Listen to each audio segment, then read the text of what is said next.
Hello and welcome to this week's episode of the How to Film Weddings podcast. My name is John Bunn. I'm joined by my best good bearded buddy, Nick Miller. Nick, it's exciting around the How to Film Weddings like corner of the internet. And it's just gonna keep getting better. But first, how are you, my friend? So good. Good. So good. Very, very excited just about life in general. I'm here, this upcoming weekend, I am headed to Tahoe to film a wedding. Yeah. I am very excited about that. It's going to be very incredible. So excited to go out there. I've never been to Tahoe, so I'm going to go and hang out there. It's going to be, that's what I've heard. Been there a few times. Yeah. And this weekend officially kind of kicks off my busy season. I think from mid-April to mid-June, we have 7 weddings in like a 10-week period or something like that. So most of my weddings for the year are actually during this stretch. And that's what I'm doing. But I'm very excited about how to film wedding stuff. John, how are you doing?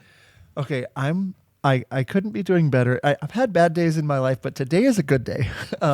This morning, I woke up to a text from one of my planner friends. Her daughter's getting married. They're going over the top on their wedding, and they just booked me. It was like a $17,000 booking just to start the day, just casual. October wedding for this year. They're paying in full. And it really made me think about like what we even talked about in today's episode. And that was this new website, this new copy, this new branding, everything that I've done over the last 2 years to get John Bunn Films up and running has really started to pay off. And in the last 3 bookings, they've averaged over $17,000 a piece. There was one that was 17, That's incredible. One that was 17.5, and then one was 18 plus like $5,000 or $6,000 of travel. And so it's like pushing these bookings up over the $20,000 average almost, which is just kind of blowing my mind. And we wanted to bring on our good friend Sam Jacobson to talk because we've both hired him. I hired him to do copy for my website. And we are walking through today just things you should be thinking about for your website, how the importance of copy, how much it really matters to your website. And Nick, I don't know if you know, but Sam's kind of a genius when it comes to this sort of a thing. He's so good at this stuff. John and I, both in our wedding businesses, have worked with Sam and his company. He knows so much about sales and copywriting and websites and all that sort of stuff. So, John, I think we just go ahead and jump in and learn from the incredible Sam Jacobson. Let's go. John and I have to tell you about one of our favorite places to upload our wedding films, and that is Love Stories TV. Love Stories TV is one of the best free resources for wedding filmmakers. The best part is they are bringing the couples to us. All you have to do is upload your films and you are good to go. Upload unlimited wedding films to your completely free business page. Setup is easy and your films can be live in just minutes. Now is the perfect time to start uploading to Love Stories. Every video you upload is personally reviewed by the Love Stories team for potential social features. And if they choose one of your films, they'll pay you. They have paid wedding filmmakers over $15,000 in the past year just for features. To get all of the details, head over to howtofilmweddings.com/lovestoriestv. Start uploading and have your work viewed by the Love Stories team and their audience of over 6 million followers. That's howtofilmweddings.com/lovestoriestv. All right. Well, ladies and gentlemen, boys and girls, Sam Jacobson is back in the saddle, on the saddle. I don't know. He's here with us for our podcast. Sam, so good to see you again. I know the audience loves hearing from you. Why don't you say hey? Kind of give us a brief introduction. I know you've been on a couple other podcast episodes, so we will link to those in the show notes and everything, but maybe just a quick hello. How you been? Tell us what's good. Yeah. So hello. Thanks for having me, guys. It's so good to be sandwiched in the middle. I got Nick up top and John down below. And, it feels good to be back in the saddle. Third time's a charm. For those of you who don't know me, sales pricing, copywriting expert. I have my own company, ID Action. We work with wedding pros, have over the last 5 years.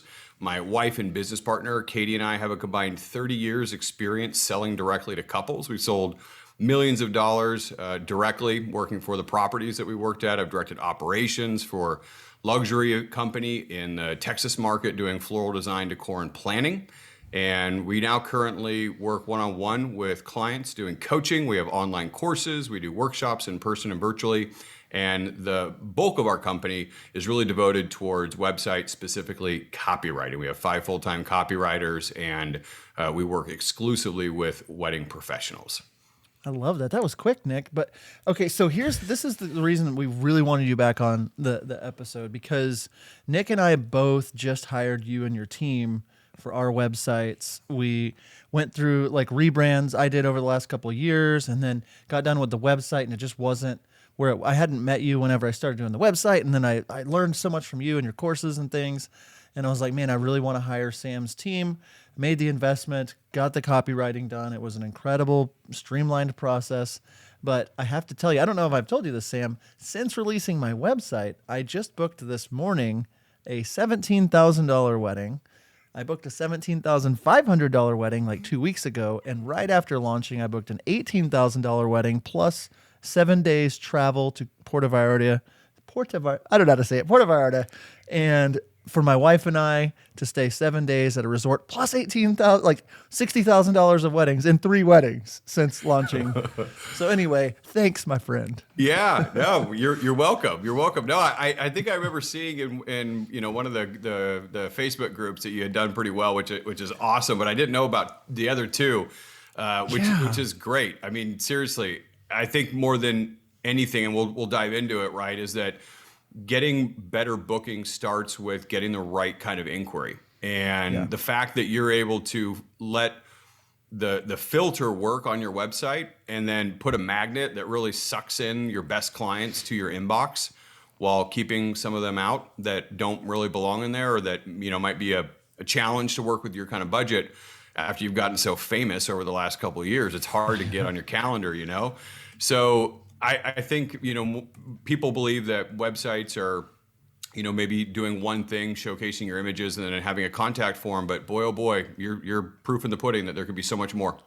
Yeah, I'm blown away, honestly. Like, it's been life-changing just having gone through with your team. And like, I know it sounds like I'm blowing smoke, but it really has been life-changing to really feel like what I'm putting out there in the world is really like a next layer of me. And that it's just out there doing work for me while I'm not messing with my website right now, but people are on it, looking around, learning about me, and it's really telling the true story. And so we wanted to have you on to talk about, a lot of things, but websites being one of the most important ones. I know Nick has also hired you recently, so I'll let Nick talk. Hired your team. John did the copywriting one. Jen and I are still talking about if we want to go that direction, but I've hired your team to do find my ideal client, and we're doing some coaching calls together, and I'm going to start the blogging service that you guys have here pretty soon. So I'm excited about all of that. We live in an age where so many people, it's really easy to start a wedding video or photo business today, in the sense that, gear is fairly inexpensive compared to what it'd be 15, 20 years ago.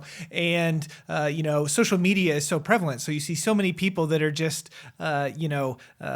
starting out like, oh, I have my Instagram, and that's basically my website. And so I think there might be to some people this idea that, oh, I don't really need a website. As long as I have my Instagram and, I have a YouTube or whatever, I'm fine. So this leads me into maybe my first question here. And what are some misconceptions that people have about websites, or maybe have about the copy on their websites in the wedding industry, and thinking, oh, as long as I have a pretty Instagram feed, that's all I need? What do you say to that?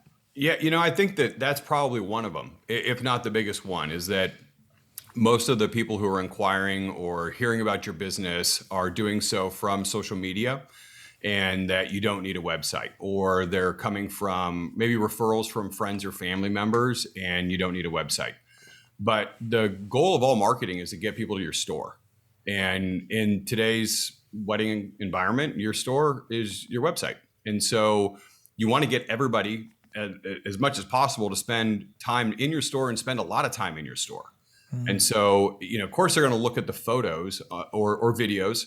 Although, they're not going to dive too deep. Like if you put a 5-minute video on your site, they're not going to probably spend 5 minutes looking at it the first time they're on their site, just like they probably won't spend 5 minutes reading the copy the first time on the site. But if it's done well, and if it's done in layers where you can create content for different visits, you'll find that the more times people come back, the deeper they go.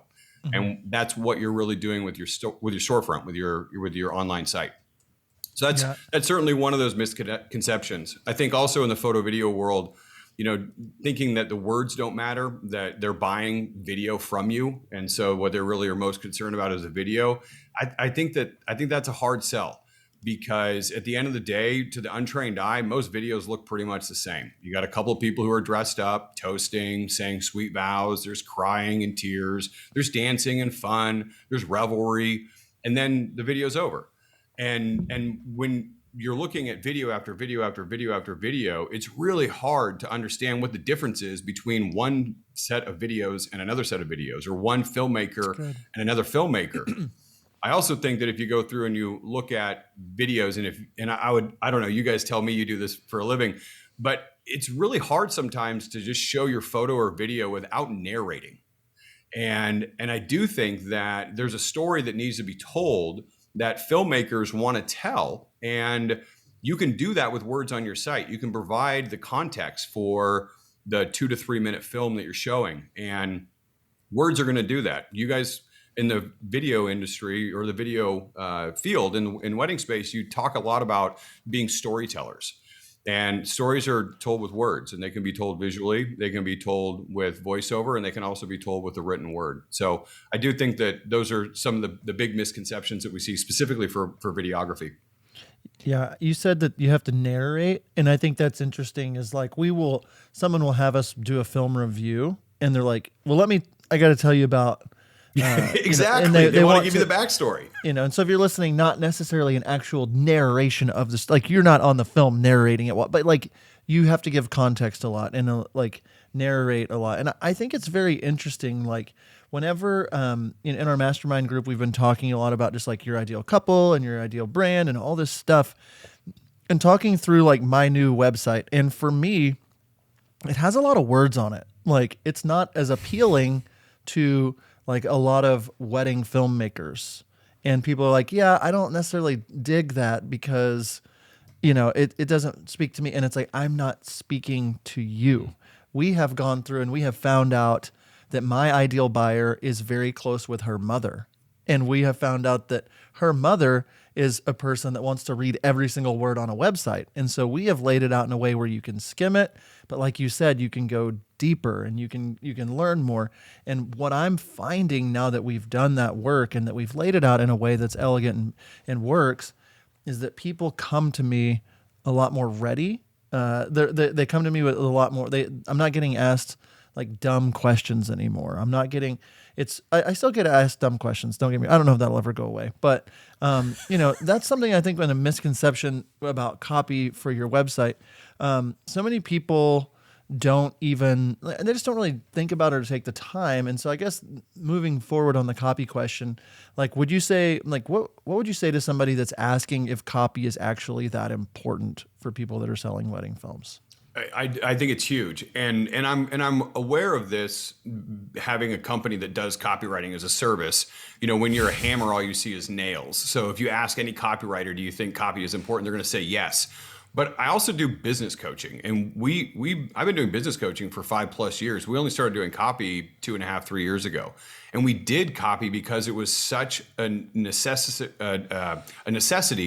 for getting the inquiries that we needed to get the sales, to get the growth that we wanted for the business. We had to go further upstream, and we knew that the sales process really starts now, earlier than it has even just a few years ago. And most people are doing the majority of the research before they ever reach out. And that means you have to do the majority of the selling while they're on your website. And that's with the primary buyer, but it's also with a secondary buyer. Like you said, parents or somebody else is usually actively involved in making the decision. And so if you're lucky enough to get on a phone call with somebody, you don't get ghosted after they inquire, that's amazing.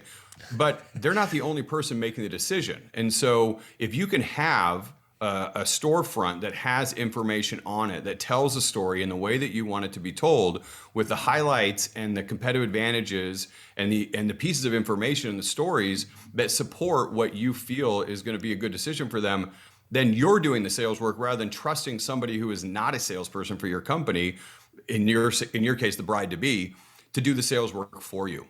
So I do think copy is hugely important. It generates the inquiries, but it also sells to the decision makers that are not on the discovery calls, that are not on the primary emails.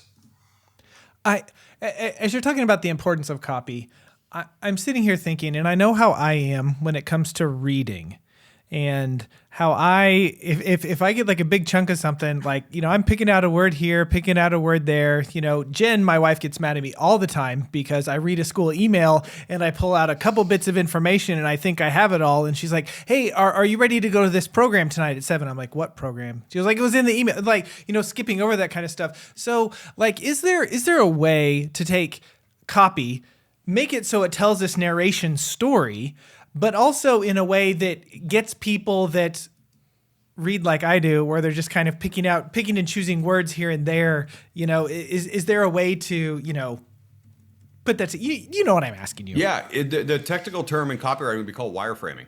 Okay. And yeah, it's so important that there's a term devoted to it. And what wireframing does is it lays out what your headlines and crossheads and body copy and button copy and captions and anything else that you have on the site, where they go and what they look like. And so what we want to do is we want to write the copy and organize it in a way that allows for first timers to go through and just kind of read through at a high level. And so what people are going to look at are headlines and captions and what's called micro copy, which could be, the copy right above a button, or it could be the actual button copy.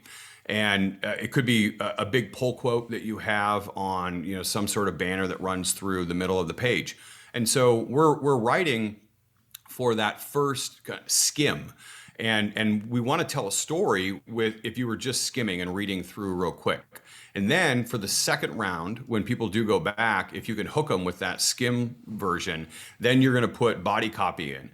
And you can't put in walls of text because people won't read big walls of text. And you'd be surprised at how big a paragraph can be when you're on your phone, right? You don't have much space to fill up the phone, and it looks daunting and overwhelming. And that's when you're like, scroll, I skip over it.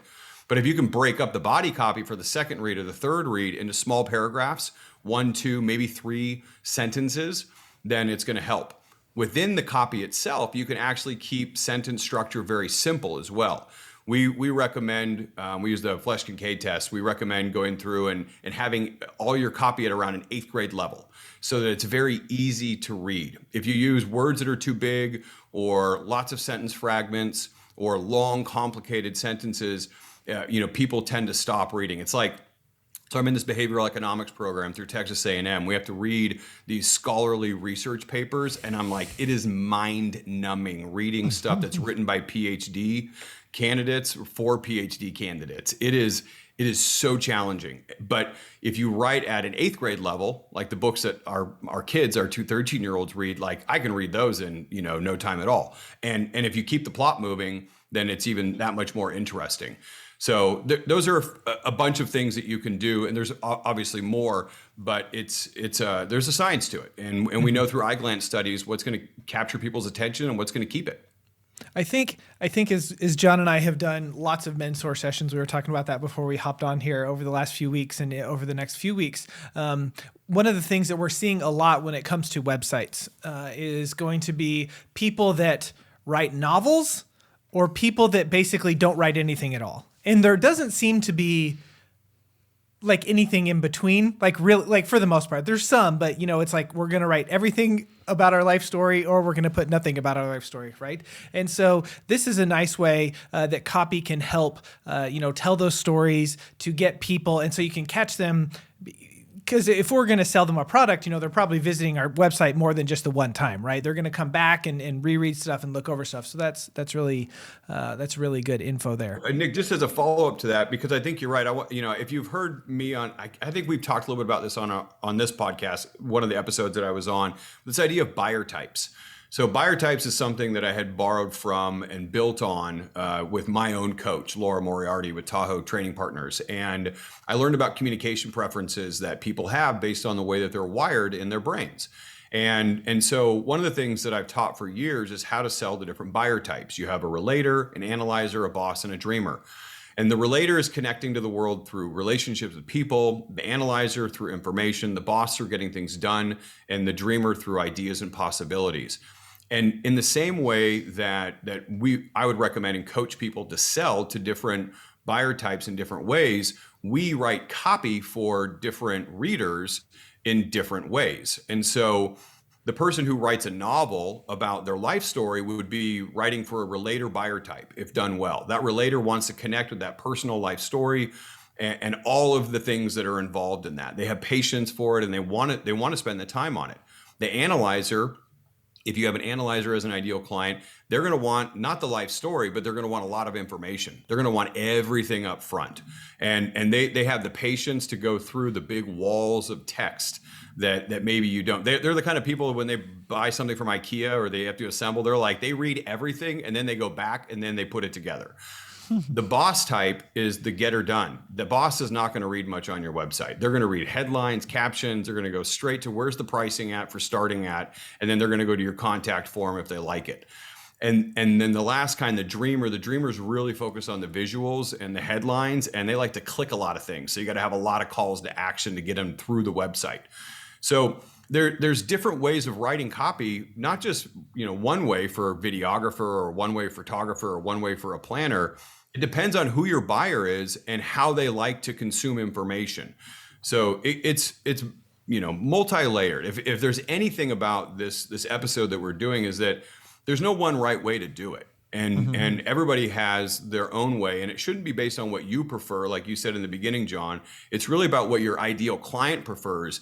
And once you know what those things are, then you can design the site around it. Most people end up finding a template that they like that's pretty, and then they get a style kit and spend a lot of money on that. And then at the end, when they're like, okay, what am I going to do now? They're like, wow, I only got a couple grand left. I wonder if I can get somebody to do copy. And they hire somebody for not very much money. And it's kind of like when they spent all their money on the photo and have nothing left over for the video, right? And it's like you can get a $9,000 photographer and then a $2,000 videographer. How do you think the film's going to turn out? That's what a lot of wedding websites look like. People drop $5,000, $8,000, $10,000 no problem on what it looks like. And then when they have to figure out what they should actually put in there when people are reading and making a decision, there's not a lot that's been saved or left over to put towards that part of it. Gosh, I hope people out there have their notepad just scribbling down and the buyer types. Okay, so you said something, and I want to rewind back. You were talking about your ideal buyer and through the process with you and just self-discovery over the last 16 years of doing this, I have really determined who I love to work with, who my ideal buyer is. I think that your ideal client, your ideal couple kind of gets thrown out a lot. If I'm out there and I'm just I'm maybe newer or don't even know where to begin, what advice would you have on a little more practical steps to really identifying who that is for you and your business? Yeah, that's a great question, John. And I got to tell you, I remember when I first started doing the coaching and consulting work, I was like, ideal buyer's my ideal buyer. I know my people, I can pick up on it. But I'll tell you what, when you start digging into not just the surface level demographic pieces of information, but you dig into the deeper, kind of psychological drivers or what you might call ethographics or psychographics, the values and beliefs and emotions that your buyers hold when they're making a purchase decision, you can really come away with a lot of solid information that's going to help you deliver the right information to them. And one of the ways that you can go through and do this, and I'll give you some of the things that we do. And we spend 20, 30 hours worth of research. And I'm not saying that you guys should do that if you're listening to this and you're wanting to DIY it. But just to give you a sense of the scope of work that can be done to know who your buyer is. One of the things that I'd recommend doing is going out and looking at the reviews and just pay attention to what people are telling you about you. And they're saying about things that are important. Look at their pain points and their pleasure points. What do they say they were worried about? What do they say they were excited about? When they look back on their wedding, what was most important to them? Those are the things that you want to start targeting in your messages. So that's one very simple thing that you can do. Another is that you can go through and you can ask them the right questions in a questionnaire that you send out right after they book. So most people are sending out questionnaires for testimonials after the event is done. But if you want to know how to book more people, you got to talk about what they went through during the buyer's journey, not during the customer's journey. And so if you ask them questions right after they sign a contract, it's fresh in their mind, and they're going to be able to recall the emotions that they were going through and the mindset they were in. So you can ask them questions like, what was the biggest thing that was holding you back from signing up with us? That would reveal what your biggest obstacles are that you have to address in your website. You should be planting seeds, priming them for overcoming that objection that they're feeling. Or another thing you could do is, you could ask them what 3 words would best describe how you felt about our brand, or what you saw in our brand. And then you would take those words and you would start reflecting them back in the copy in your website. It's called Voice of Customer. It's literally their words that they're using, and you're just mirroring back. And your ideal client now is going to start to become more attracted to what it is you're putting out, because you're reflecting back, and it's triggering them to recognize themselves as somebody who's feeling or thinking the same thing. So those are 2 things that you can do that are pretty straightforward and shouldn't be that much work. You can go through and spend 30 minutes and have a pretty good sense of what it is, at least at a deeper level than most wedding pros do. Yeah, I like that. And I think as kind of a quick follow-up to that, so like if I'm out there and I'm listening to this episode and I'm just thinking about like my ideal buyer specifically, or who that is, I guess a different way to ask that question, just like, how do I determine who I want to work with? How do I determine, like, before even, like, if I'm in the middle of like a rebrand or thinking about it, and it's like, do I determine I definitely hate working with this kind of couple, so I want to go over here? Or is there anything like practical that you have people to really identify who they even want to go after in the first place? Like, I think a lot of people just take what they get.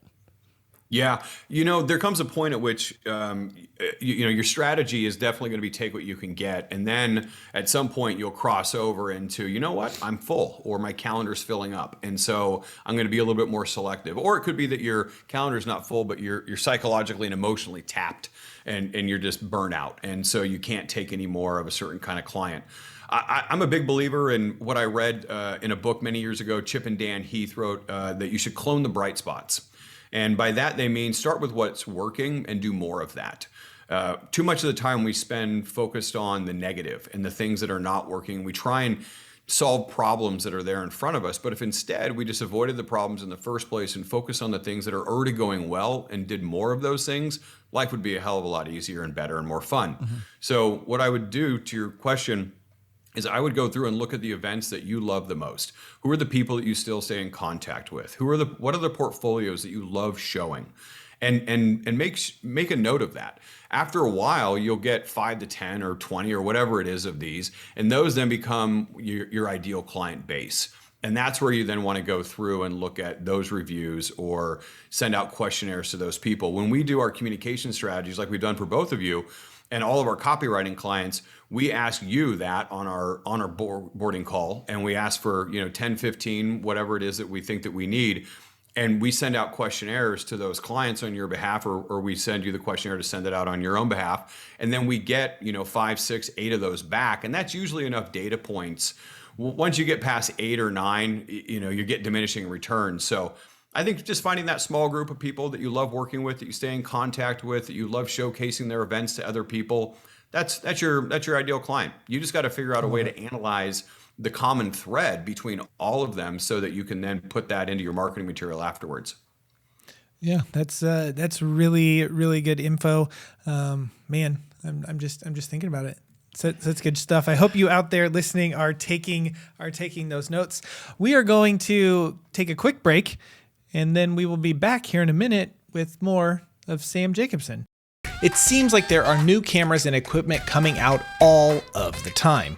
It gets increasingly confusing, and the FOMO is real. John and I have been preaching for years that the best way to try out new gear is to rent before you buy. There is only one place that we recommend when it comes to renting, and that is our friends over at Lens Rentals. Lens Rentals is the premier source for renting not only camera equipment, but lenses, drones, projectors, and more. Do you have a big project coming up and you really need to wow your couple? Wanting to test out the newest camera before you drop thousands on it? You need lens rentals. My favorite thing is that if I love something I rent, I can keep it. They apply a portion of the rental fee to the purchase price, and within a few simple clicks, the gear is mine. So head over to howtofilmweddings.com/lensrentals and use promo code HTFW15 at checkout for 15% off of your order. Lens Rentals, the only place we recommend renting. Hi, it's Michael from Wediter. We want to thank everyone for the incredible support we've received since sponsoring How to Film Weddings.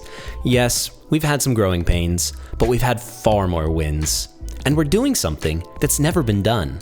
We're a remote team of over 50 editors in 10 countries. I often joke that we're as much a logistics company as we are a creative company. Right now, demand is off the charts. And we don't just say yes to everyone and scramble to figure it out. That's why we're asking you to help us help more of you.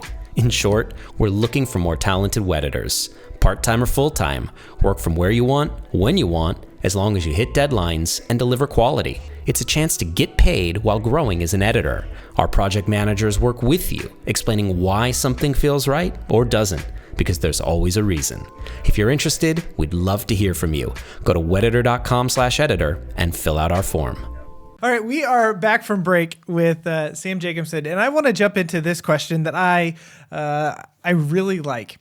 Whenever people are thinking about, their logo and their brand and design and copy and their video and all that kind of stuff, in your opinion, is there one that is more important? Like, if you had to pick one, would you say that design or branding or copy or the videos, what's the most important? Boy, that's tough. Can I say that they're all really important for different reasons?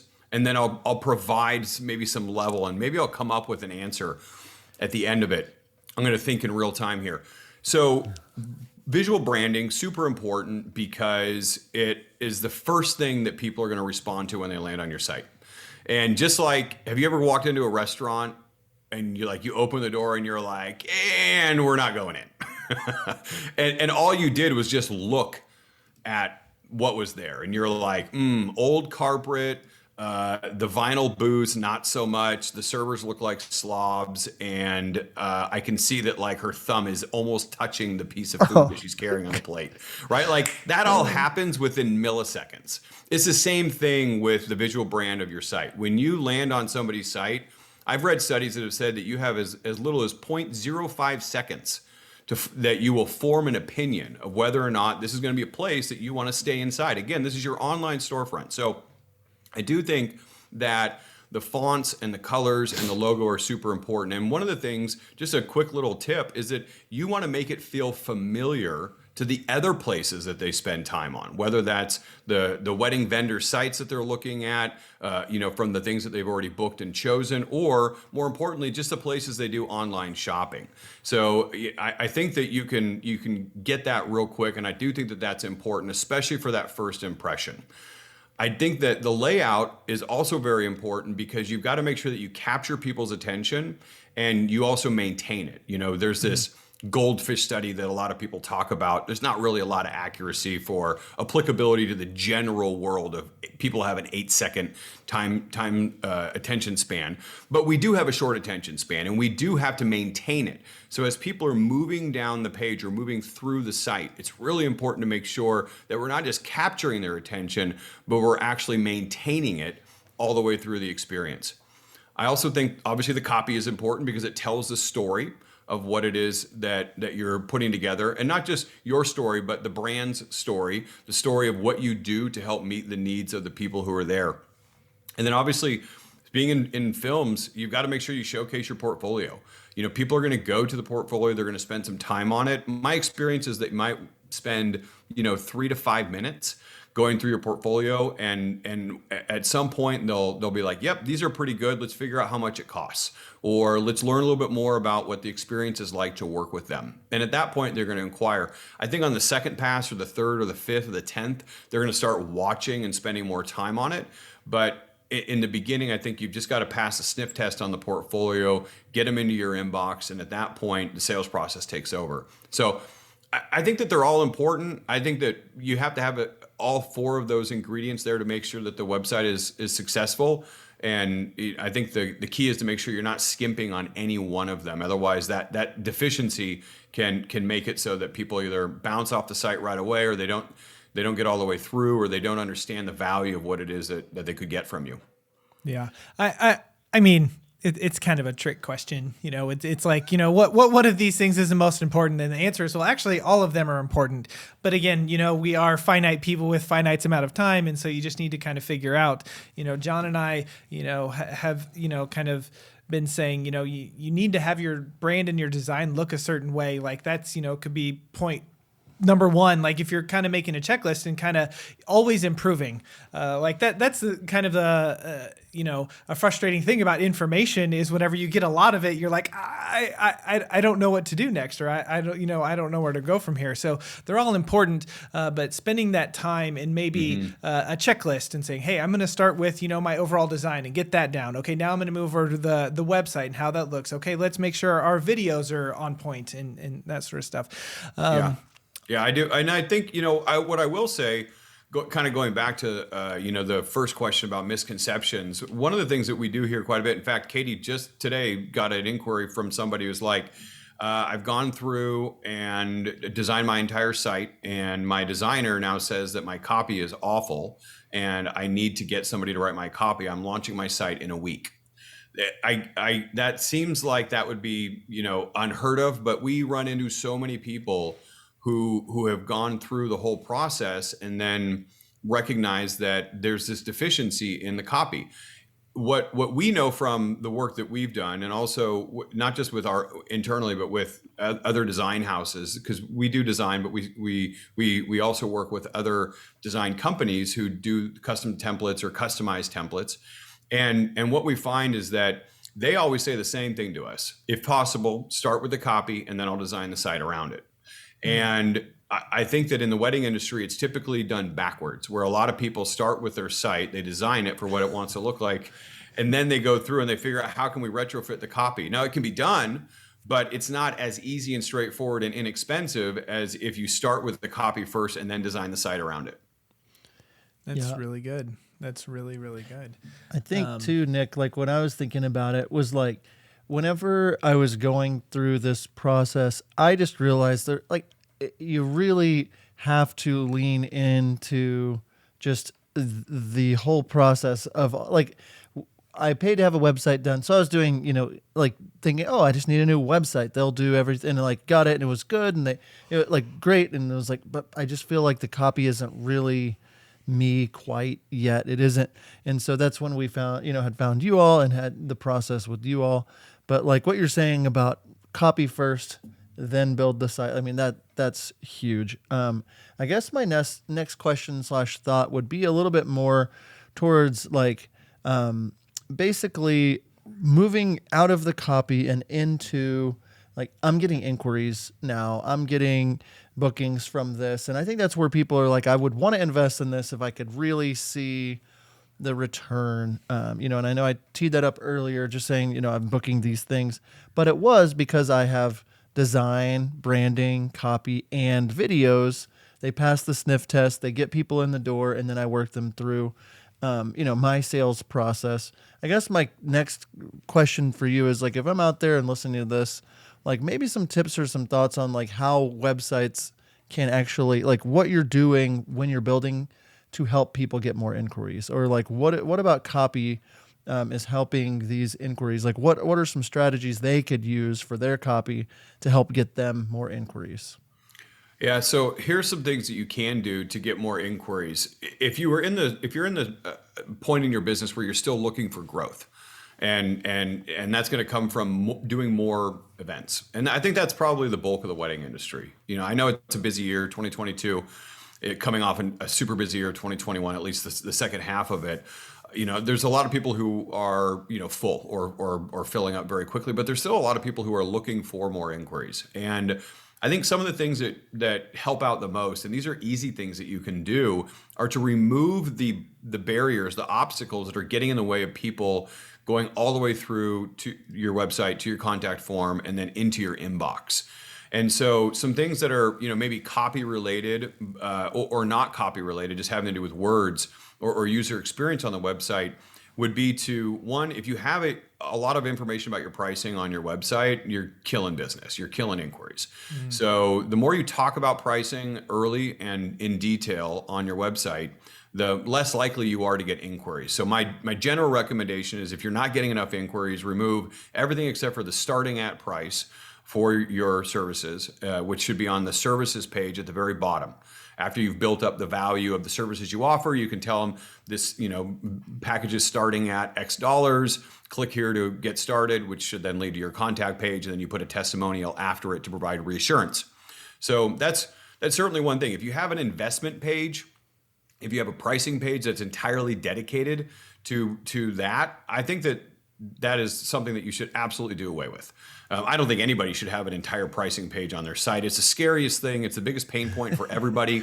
Why highlight it? Why draw? It's like a moth to a flame. People see that in the main navigation. They're like, oh, I'm going to click on this. And then they get there, and all they read about is you trying to figure out ways to say how it's totally worth it, and it's an investment in a lifetime, and they feel sold to, and then they get turned off, and they aren't moving forward.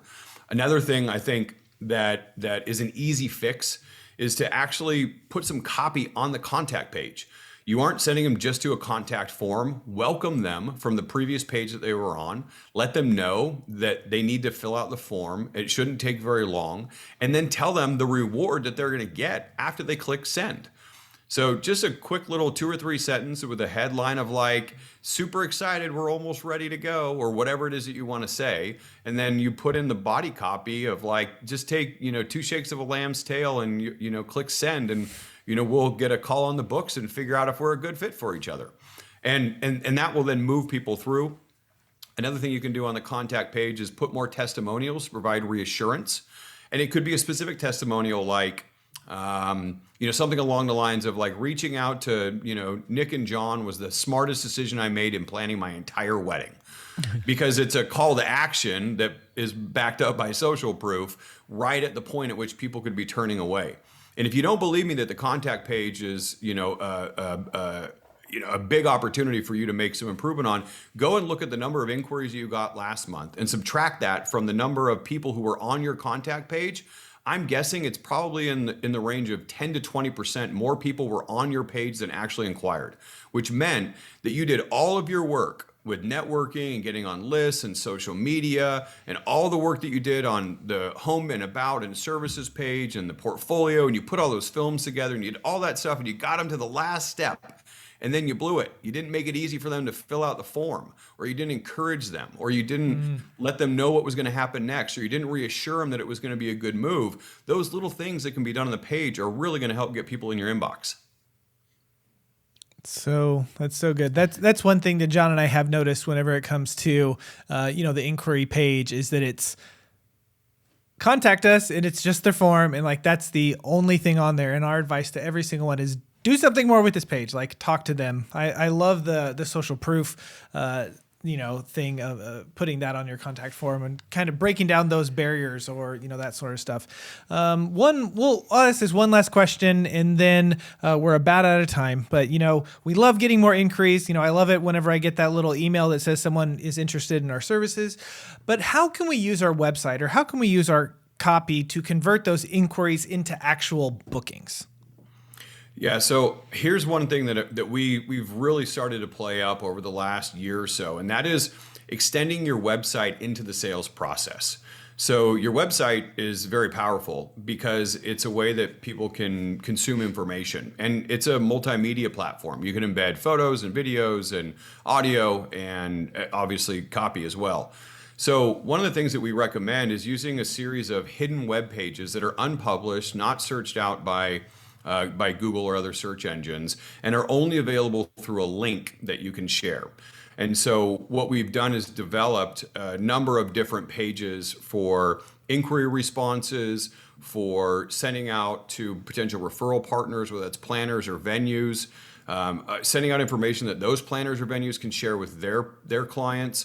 And then also, and this is a big one that we spent a lot of time on with our clients over the last year, creating a proposal, a custom proposal template with a hidden web page that you can then modify with a personalized intro, tweak the packages, and then send out as a link to people. who are interested in your services in lieu of a traditional PDF pricing guide. And we've had clients seen so much success. And it's crazy looking at the analytics. The people who are looking at this are going back on average a couple of dozen times. And they're spending upwards of 30 to 45 minutes looking at these proposals because there's so much good information on them, and it's easy to share with all of the people who are making decisions. So, Nick, I think the answer to that question is just imagine your website doesn't have to just be for the beginning of the sales process where people are in your store trying to inquire. Like you said earlier, John, it can do the heavy lifting of the sales work to try and get people excited and interested and more knowledgeable about your product and services up front. But you can also drip out and send links to hidden web pages throughout the buyer's journey to create engagement, to build desire, and to move them through the buyer's experience in a way that feels good and feels natural to them. So good. And I'm a walking testament to this, that this actually, your team from I'd love to give your a glowing review, which I did and continue to do, but like walking us through that, and whether you're hiring a professional team to do it, we just want people to like at least be thinking about this side of things and not just putting that up to chance. And like, yes, we think you should invest in a professional, just like we tell people to invest into us when it comes to, filming weddings and things of that nature. But like, know where you're at on your journey, but don't like be like, I'll get to that later. I'll think about that later. I did that for the longest time, thinking I'm getting $6,000 bookings. What else is there? Like, I'm getting 7,000. Like, I just booked a $7,000 wedding. And more so, like, I have realized more so than the even bigger numbers than I thought were going to happen is the type of people that I'm booking are exactly who I want to be working with. They're so much easier to work with. They're so much easier for me to like tell them what we should be doing on the wedding day. And because I've done that heavy lifting on the website, because I've taken the time, like I'm booking people that are like John Bunn Films fans by the time that we've, the time that they've contacted us, and my booking percentages have gone way up. My inquiries have actually gone down. Like I have less inquiries, which is great because I'm not in the beginning stage where I just want all of the inquiries. I'm happy to not get any for a week or two. Like it's fine by me because 2022, is that this year? The schedule is already pretty full. Like I don't care about, like I'm booking next year and I'm not in a hurry, and that changes the vibe and the feel. Like ever since releasing the site, I'm just like the entire vibe of every bit of what I'm putting out there has changed. I'm much more confident in who I am. And it like helps me sell more, and it helps. And so like this whole process for me, it has been, like I said, life-changing in the fact that I know that what I've got out there and I've put out there is pointing people that are supposed to be working with me to me. We could go on for hours and hours because your brain is bigger than our brains and it has more information than ours does in it. But you will be back on the podcast. I do want to talk though. So we're about to open up the complete wedding videography course. And last time you recorded something super special. I wanted you just to talk about that real quick for people that are interested in our course. They're going to get as part of this, they're going to get some additional training from you. Yeah, that's right. It's really important to make sure that, the solid website, like we talked about, is part of the service that you offer to your clients from the very beginning. And so one of the things that I did was I put in I think it was an 80 or 90 minute masterclass that broke up into 3 different segments, ways that you can improve your website. And just like I don't think that if you gave me your gear that I could film a wedding nearly as good as you. I don't think that I could give you a keyboard and a mouse and you could design a site or write a site as well as we could. And I don't expect you to ever do that. But what I do know is that there are a number of things that you can do that are quick fixes and also leverage a lot of impact on the buyer, whether it's getting more inquiries or filtering the right kinds of clients in, or making sure that you're building value to justify those higher prices. And so in the 3 different sections on the mini masterclass, that's part of the complete videography course, I've laid out some simple fixes that people can make and also some level ups that you can do. They don't take very much time, they don't take very much skill, but they have a huge impact on your bottom line. Yeah, that's incredible. It's such great information. And again, that is a free bonus included within the complete wedding videography course, which is dropping in 1 week from today as we drop this episode. Sam, thank you again so much for taking the time to hang out with us today. If people are not following you or would like more information about what you do and your services and all that stuff, where can people find you? Yeah, ID Action Consulting. It's all over our social media. Instagram's a great way to start. Go to our website, idactionconsulting.com. Got a newsletter that I send out to over 5,000 wedding pros every week. I also have a podcast, Own Your Business podcast, where I do weekly episodes, little 15 or 20 minute segments. I know it's hard to get me to shut up. Somehow I managed to do it. I think it's because my producer charges by the 20-minute segment. And so if I cut myself off at 20 minutes, I could save myself several $1,000s over the course of a year. But they're filled with good little tidbits of information that you can apply, always about sales, pricing, copywriting for wedding professionals exclusively, and lots of practical takeaways that you can put into your next sales call or onto your website without much challenge. Awesome. And we will be sure to link all of that stuff in the show notes so that you guys can follow Sam and what he's doing over at his consulting business. So thanks again, Sam, for hopping on and hanging out with us today. Yeah, thanks so much. Appreciate you being here. So, anyways, that's our episode today. Thanks, Sam. John, it's been a pleasure to hang out with you. And until next time, we'll see ya. See ya. Are you looking for a better way to deliver your wedding films to your couples? Look no further. Our friends over at Webflow provide the most flexible video delivery solution on the market. Webflow is pay per project with no large upfront cost or commitment, and you can cancel anytime. Not only that, Webflow offers a premium viewing experience for your couples, accessible on mobile, tablet, desktop, as well as their very own suite of TV apps. Each project comes with 10 years hosting and an experience for your clients that will blow them away. Stop delivering your films the old-fashioned way and give your couples something to rave about. Head on over to howtofilmweddings.com/Webflow to check out Webflow today.